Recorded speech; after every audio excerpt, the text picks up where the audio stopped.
ഒരു വനത്തിന് ജന്മം നൽകിയ മാതൃത്വം. ശ്രീമതി ദേവകിയമ്മ ജി, പത്മശ്രീ ജേതാവ്, 2026.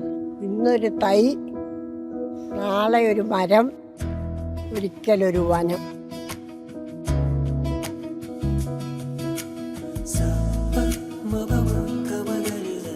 ഒരു കാർഷിക കുടുംബത്തിൽ ജനിച്ച അവർക്ക് പ്രകൃതി സംരക്ഷണത്തിന്റെ പാത അപരിചിതമായിരുന്നില്ല.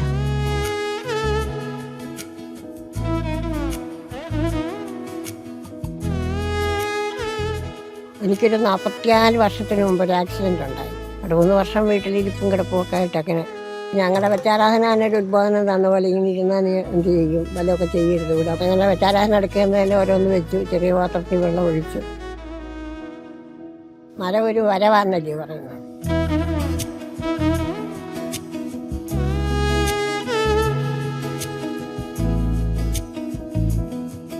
വനങ്ങളില്ലാത്ത ആലപ്പുഴ ജില്ലയിൽ ഓരോ തൈകളായി ദേവകിയമ്മ നട്ടു തുടങ്ങിയപ്പോൾ ആദ്യം പരിഹസിച്ചവർ പിന്നീട് തങ്ങളുടെ തെറ്റ് തിരുത്തി.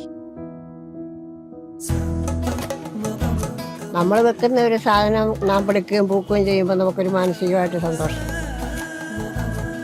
അങ്ങനെ വെച്ച് കൈ നട്ട് നനച്ച് അതൊരു കാവായി തീർന്നു. തുടക്കത്തിൽ തൈകൾ മാത്രമായിരുന്നു, പിന്നീട് കുറ്റിച്ചെടികൾ നിറഞ്ഞു, ഒടുവിൽ മരങ്ങളായി വളർന്ന് ഒരു ഹരിതവനമായി. അമ്മ ഈ മരങ്ങളോടൊക്കെ സംസാരിക്കാറുണ്ട്, അവർക്കിതെല്ലാം മനസ്സിലാകാറുമുണ്ട്.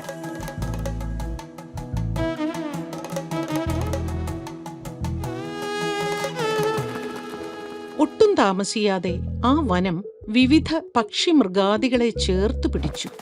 പുതിയ സുഖകരമായ ഒരു പരിതസ്ഥിതി ജന്മം കൊള്ളുകയായിരുന്നു. വനമില്ലാത്ത ഞങ്ങളുടെ ആലപ്പുഴ ജില്ലയ്ക്ക് ഒരു വനം സൃഷ്ടിച്ചു തന്ന കൊല്ലവയിൽ ദേവകിയമ്മയോട് നന്ദിയും കടപ്പാടും ഈ അവസരത്തിൽ ഞാൻ രേഖപ്പെടുത്തുകയാണ്.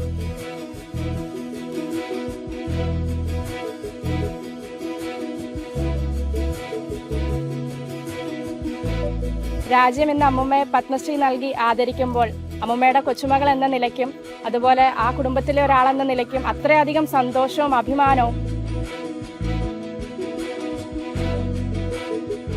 നമ്മുടെ എല്ലാ അമ്മയായ ഭൂമിദേവിയെ സേവിച്ചു.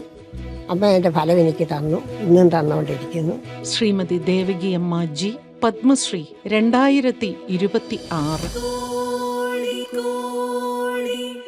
നമസ്കാരം.